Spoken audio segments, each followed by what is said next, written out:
HostAnalytics is a powerful view that gives us a window into what is really happening across our infrastructure.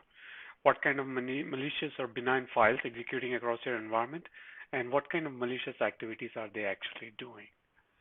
Which user caused it? What was the activity? Where it was executing? And if it's a registry entry, what registry entry was made on what workstation and what was the value? This gives us very good information on what anomalies you need to chase across your organization. A good understanding of where these files are being dropped, what kind of anomalies are happening, is given in this file drop section. You can actually take a look at which malicious files have been dropped on what workstations and why we think they are malicious.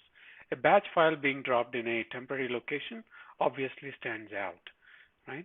And a command.bat, command is always cmd.exe, never a cmd.bat.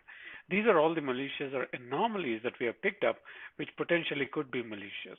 A Java Java update working from a temporary location is also suspicious. What kind of scheduled tasks are being created are also shown. Now here we don't make an attempt to show every single one, but essentially all the things that look malicious to us. Essentially, if you look at this, scheduled task.exe starting and executing once using a batch file from a temporary location looks suspicious. Remember the Java update we noticed? The reason we picked it up as malicious is this, you see it is being created as a scheduled task and also executing from a temp location, which seems very suspicious to us. You can also understand what kind of activities are happening and what benign executables in your environment like command.exe, WMI, or PowerShell that are executing within your environment, reaching out to external sources which look suspicious. Now, why is PowerShell reaching out to an external source? This should actually cause a lot of analysts to go, that's interesting. Now, why are these PowerShell and others reaching out to external sources, and what are they doing? The next window is actually gives you a good understanding of what is happening here and where it is reaching out to for what purpose. In this case, you can notice that it is reaching out to an external IP address and downloading something which looks like a suspicious or a malicious code. There are also instances where PowerShell or the other kinds of executables reach out to locations like GitHub user content, which 100% in most organizations is whitelisted and is always given access to, and download something suspicious, in this case downloading a copy of Mimikatz to copy credentials and to steal credentials from the organization. You can also notice what kind of UAC, or what is more popularly known as user account control bypass, is happening across an organization, and you can look at those user account bypass detections here. Now, we also facilitate detecting in-memory credential theft, right? Most popularly Mimikatz, but there could be other tools that look and feel like Mimikatz that might be doing it. We also show you all the pass the hash detections that are happening across your organization, where an attacker may steal a token, or rather steal the hash and pass the hash across your organization to get into multiple systems, wherein he no longer needs access to your password anymore. You can look at each one of these in detail.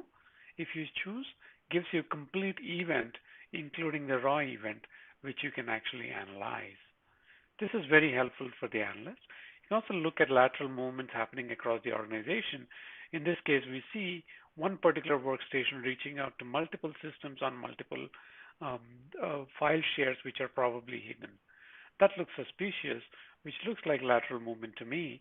You can also look at what kind of activities are happening. In this case, we notice PowerShell from one system reaching out to multiple systems across the network on different ports, including 3389, which tells me that there's some malicious lateral movement happening across.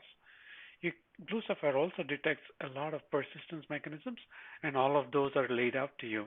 And these persistent mechanisms could be either on disk, registry, or purely in memory, which you really have to worry about.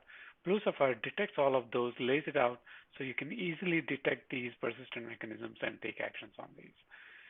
Attackers often encode their scripts to evade detection from pesky antivirus systems or endpoint detection tools.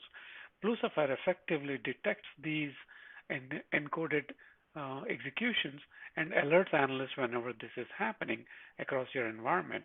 So the analyst can now take a complete look at what was the execution, where it happened, and what was the result of the execution in a complete log view, which gives them an understanding of what the next actions should be.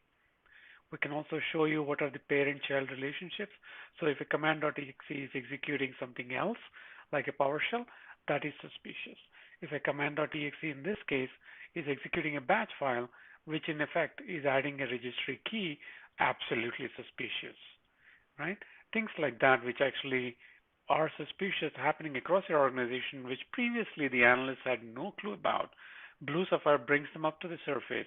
And mind you, any event you see here can actually be alerted upon. You can also have a good understanding of what the execution flows are in each of these cases, which gives a complete view of what is happening across the organization.